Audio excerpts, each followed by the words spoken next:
The kiss between Elektra and RJ had not lasted long, yet for Will Spencer it stretched into something unbearable.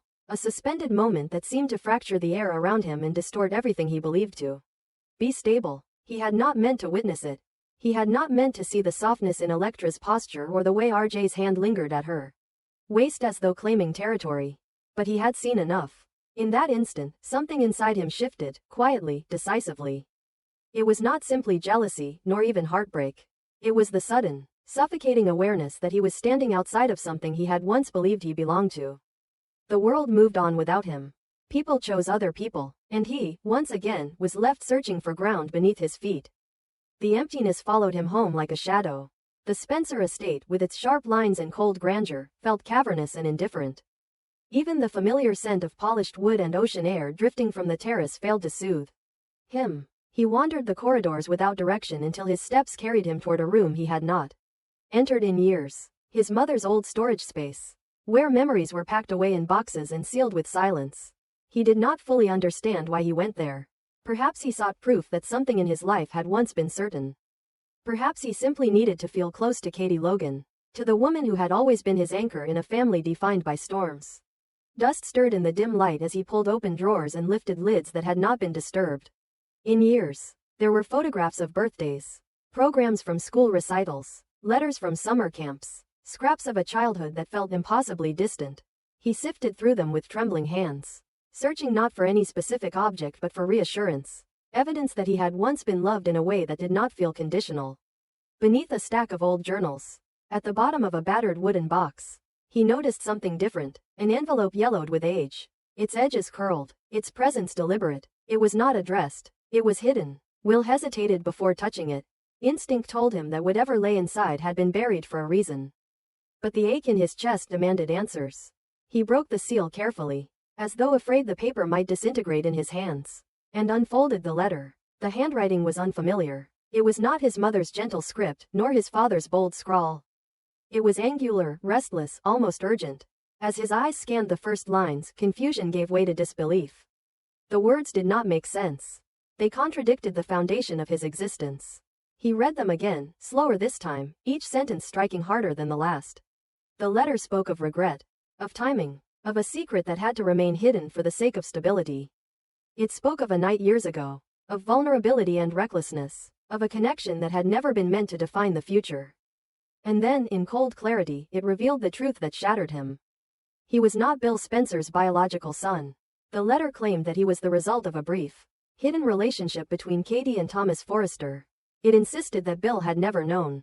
It described fear, fear of scandal, fear of destroying two families, fear of losing everything. It ended with a plea that the truth remain buried, for the child's sake. Will felt as though the floor had vanished beneath him. His breath came shallow and sharp. The name Thomas Forrester burned in his mind like a brand. A Forrester, the rival bloodline, the family entangled with his own in decades of corporate warfare and personal betrayal. The revelation did not simply alter his lineage, it redrew the map of his identity. He had grown up as a Spencer, inheriting not just wealth but expectation, conflict, and pride. Now the very blood in his veins felt foreign. He did not remember leaving the room.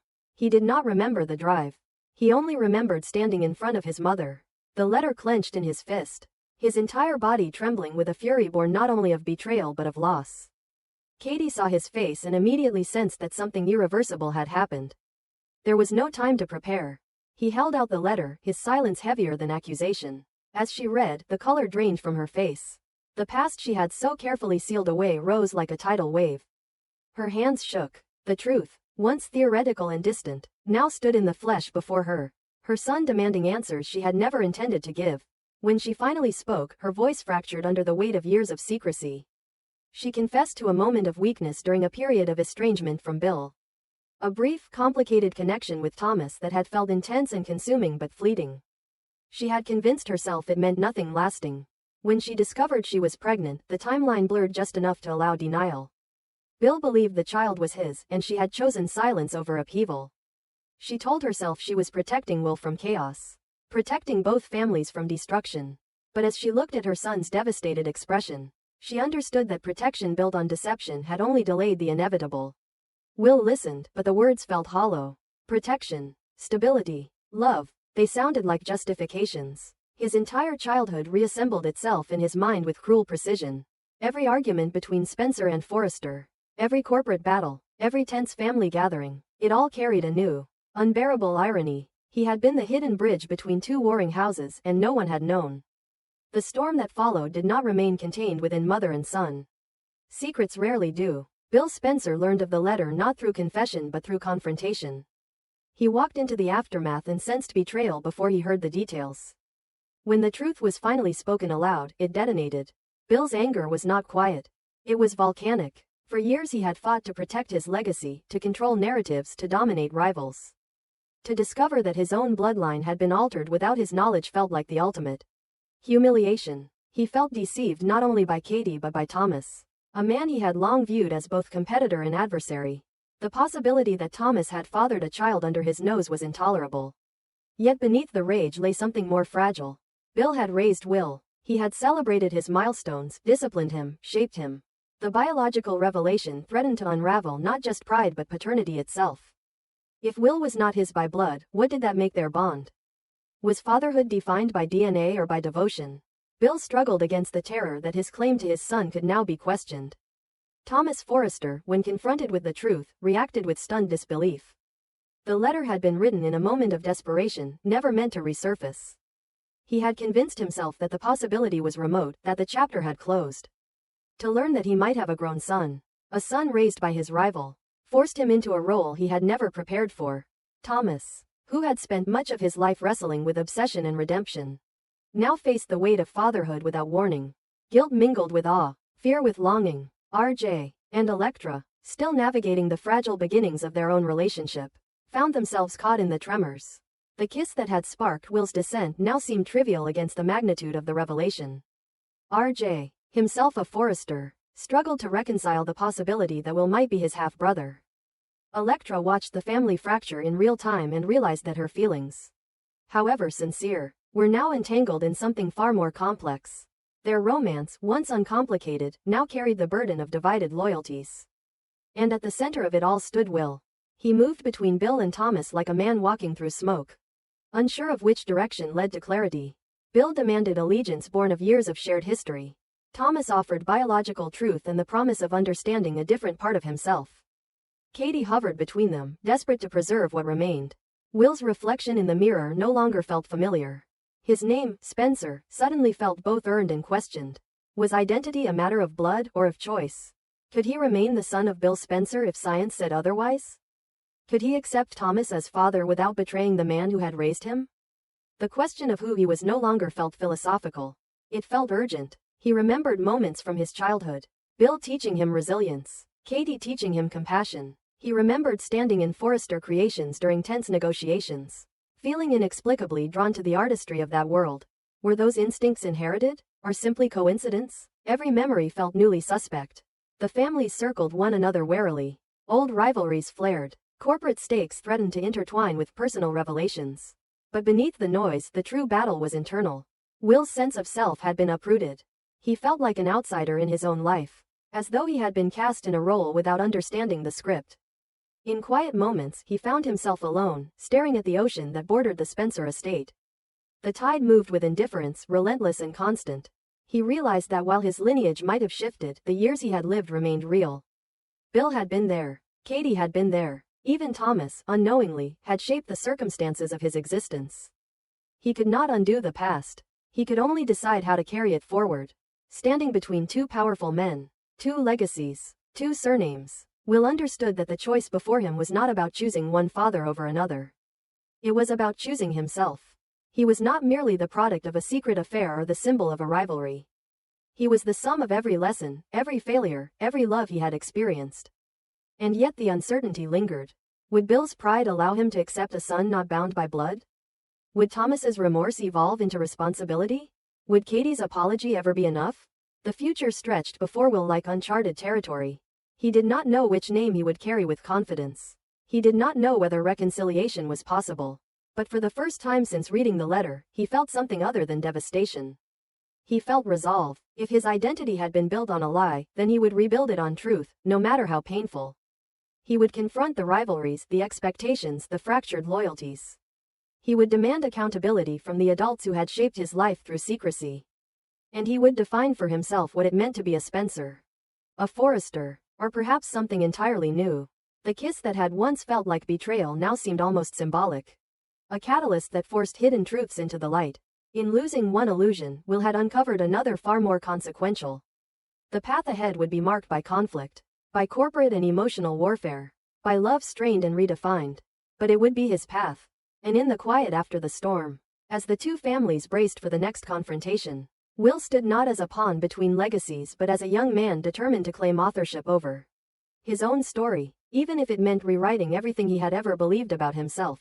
Katie did not plan the confession. It came undone in her like a seam that had finally given way after years of pressure.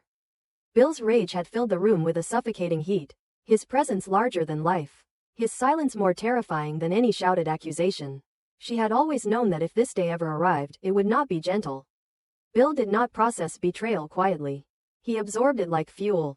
At first she tried to explain in fragments, as if reducing the truth into smaller pieces might make it less destructive. But the look in his eyes stopped her. It was not only anger she saw there. It was devastation, pride wounded beyond measure. A man who had built his empire on control, realizing that the most intimate part of his life had unfolded beyond his knowledge. Her composure collapsed. The tears came without restraint, without dignity. She did not attempt to maintain the careful calm she had worn for years. The secret had defined her choices, haunted her in quiet moments, followed her into every argument and reconciliation. Now it demanded air. She told him everything. She spoke of the distance that had once grown between them, the loneliness she had carried during a time when their marriage felt more like a battlefield than a refuge. She described the reckless night with Thomas. Not romanticized, not glorified, but stripped of illusion. It had not been some grand love affair. It had been confusion, vulnerability, a need to feel seen when she felt invisible. She admitted that when she discovered she was pregnant, fear had eclipsed everything else. The timing overlapped just enough to create doubt, but she had chosen certainty. She had chosen the version of the truth that preserved stability. She insisted that she had believed, wanted to believe, that Will was Bill's. That hope had hardened into narrative, and that narrative into silence. But beneath the practical reasoning lay something darker. She had been terrified of what the truth would do to Bill. To the Spencer name. To Will's place in a world built on rivalry with the Forresters. She had told herself she was protecting her son from becoming a weapon in a corporate war. As she spoke, her words lost structure. They became raw admissions of weakness and guilt. She confessed that the letter Thomas had written had been her insurance. Proof of the possibility she could not face. Hidden away because she lacked the courage to destroy it or confront it. She admitted that every time Will stood beside Bill, proud and determined, a part of her wondered whether she had built his life on borrowed certainty. Bill listened without interruption, and that silence was more punishing than shouting would have been. His jaw tightened. His hands remained clenched at his sides, not in violence but in restraint. He replayed every year in his mind, recalculating timelines, re-examining arguments, reconsidering reconciliations. He had believed their history, however turbulent, had been honest in its core.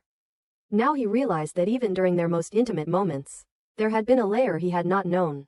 When she finished, there was no triumphant release. Only exhaustion. Bill finally spoke, but not with the fury she expected. His voice carried a weight that was colder than rage. He told her that betrayal was not defined by a single night. It was defined by years of concealment. He could have endured the mistake. He could have confronted the consequences. What he could not accept was being denied the right to know. He questioned whether she had ever trusted him, whether she had believed him capable of loving a child whose paternity was uncertain, whether she had feared scandal more than she valued honesty. Each question pierced deeper than accusation. Katie sobbed as she tried to answer, insisting that she had never doubted his capacity for love, only his tolerance for humiliation. She knew how deeply he valued legacy. She feared that knowing Will might be Thomas's would not simply hurt him, it would harden him. It would have transformed their son into collateral damage. Bill turned away then, pacing, the ocean visible through the glass behind him. For the first time in years, he looked uncertain. Not weak, but shaken. His empire had weathered lawsuits, hostile takeovers, public scandals. But this was different. This was personal in a way no corporate war could replicate. He asked the question that had been circling them both, did she ever confirm it? Katie's silence answered before her words did. There had never been a definitive test. She had chosen ambiguity because it allowed her to preserve the version of reality she preferred. And now that ambiguity had detonated. Bill absorbed that slowly. The possibility still hovered in limbo. Will might be Thomas's, but he might not. Yet the damage had already been done. Trust, once fractured, did not require scientific proof to feel broken. He admitted, through clenched restraint, that the worst part was not the potential loss of biological connection. It was the realization that his fatherhood might now be perceived as conditional. That Will might look at him differently. That the world might look at him differently. Katie insisted that nothing about Bill's role in Will's life had been diminished. She reminded him of the nights he had stayed up waiting for Will to come home. The pride in his voice during school achievements.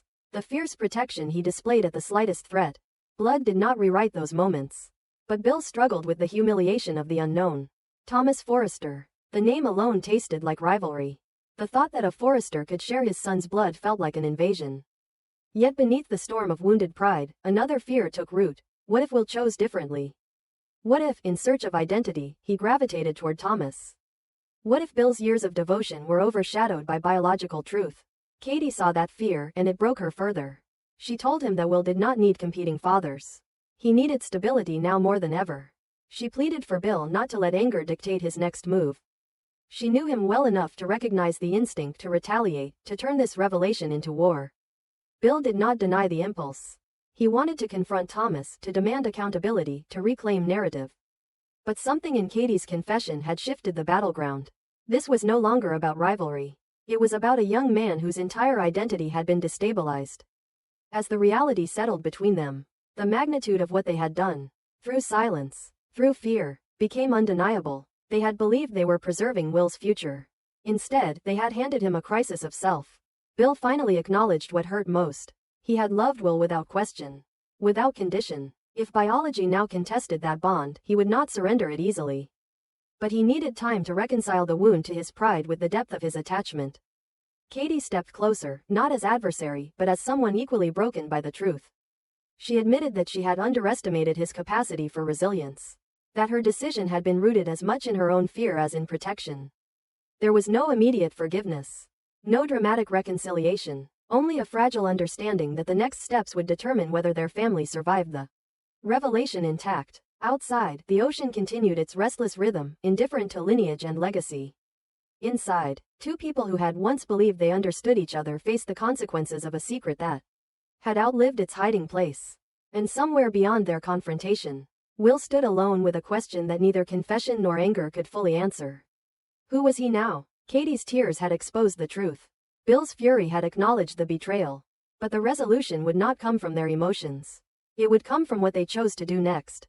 Because the revelation of paternity was not the end of the story. It was the beginning of a reckoning none of them had prepared for.